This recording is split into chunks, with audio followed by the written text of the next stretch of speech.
What's up, everybody? Derek Anderson, the DA. All right, so check this out. I got a question for you guys out there. When it comes to this Walt Disney Company, and we all know and love this company, of course, what's working for this company? What's winning, okay? Where are they getting wins from? Where's the W's coming from? In my opinion, they haven't been winning for a very, very long time. And it looks like this thing is going from bad to worse, all right? Check this article out. This is on Walt Disney World News today. Analyst addresses fallen Disney stocks, suggests restructuring the company and setting up licensing in perpetuity for the Disney parks. I want y'all to consider what they're saying. They're basically saying, like, yeah, we need to get some licensing inside the parks forever, all right?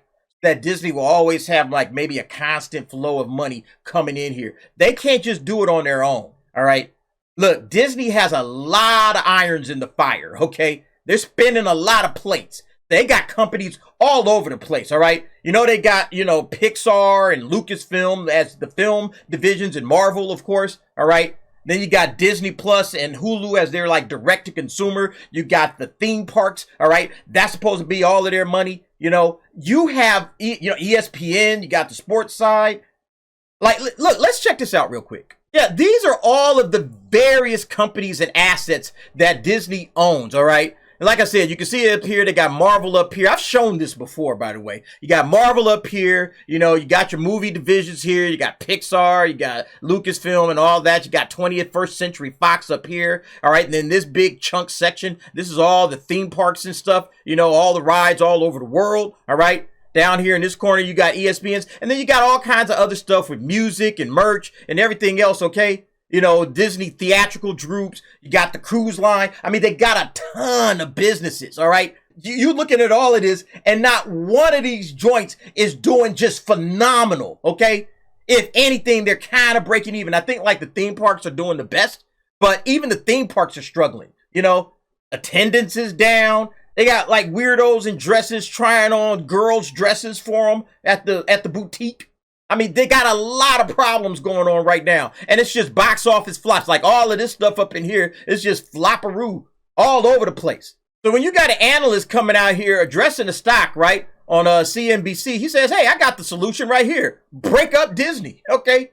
Break this joint up. Again, I think 10 years from now, honest to God, the Disney that we know right now today is not going to exist, all right? There will still be a Walt Disney's Company. It might just be back to theme parks and cartoons, okay? And that's it, Hey, yeah, we dumped Disney Plus. We couldn't make no money off of that. We just going to do the Disney Channel. We're going to put out animated films, all right? We let Lucasfilm go. We let Marvel go. We just let all of this other crap go because we can't figure out how to make money off of this stuff. We did good for a minute, but then we went woke, we went broke, and now, yep, let's just break up the company. That's what this guy is suggesting. Let's check this out.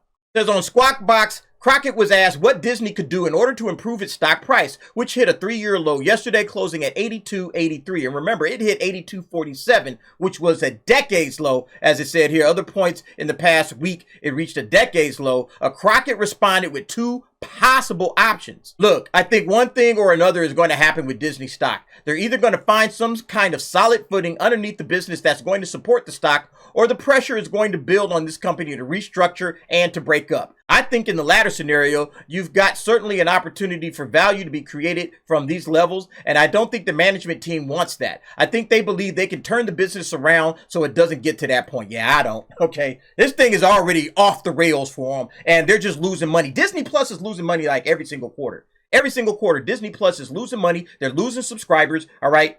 They haven't made a successful Lucasfilm movie, all right, since what, like 2019? And that was, Rise of Skywalker. How successful was that really? They're not selling Star Wars merch either, okay? Marvel, phase 4 and 5 have just been an utter disaster, all right? I mean, it's just one bad situation after another for this company.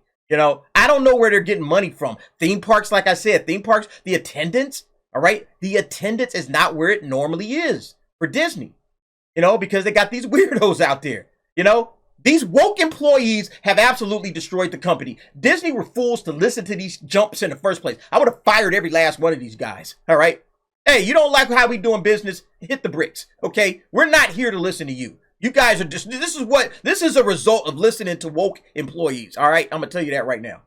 Crockett went on to explain the latter situation, sharing his suggested strategy for improving stock value at the company. In my mind, the right structure is a breakup. The right structure is a theme park anchored equity. All right. So you separate the theme parks, get those guys over there. The TV networks moved off into a structure where perhaps private equity that traffics in challenged assets, cash flow challenged assets at low multiples would be interested. Yeah. So private equity firms that deal with challenging problems. Okay. Like all of this Disney TV that's not doing the damn thing for them. Yeah. Let's just get that over somewhere else. All right. And then a content library that's exceptionally valuable and could be of great use to any number of tech platforms. Yeah. Basically just no Disney Plus, sell everything off to various tech platforms. Here you go, Netflix. Here you go, Amazon Prime, like just split this thing all the way up, get rid of Disney Plus. There's no purpose for that. It's just losing money. I kind of agree with Crockett.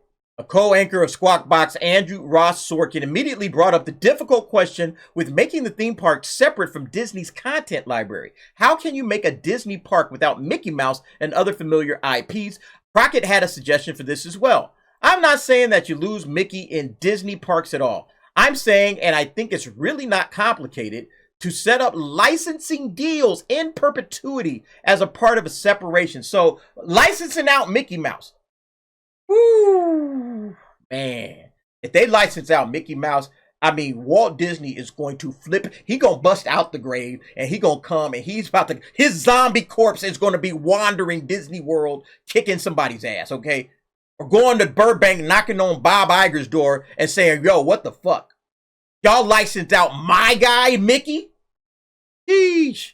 Crockett also suggested that the first separation should be Disney and its TV networks, which are declining assets that the company has acknowledged, and that the second separation should be between Disney and its content library. I do think they do not want to lose their content library, but I think they'll lose the right to keep that if the business doesn't turn around and they don't take the necessary steps. I do think over time that content of this quality, of this caliber, the pressure is going to build for those to be married to tech platforms. Does that take the form of a full separation? Potentially.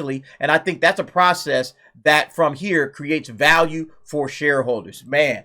And he's not wrong, because listen, stock is not about how well the company's doing. It's about how valuable do your shareholders see what they're holding on to as far as your company. And if the shareholders are like, man, they got all of this crap tied up together, none of this stuff is making money, okay?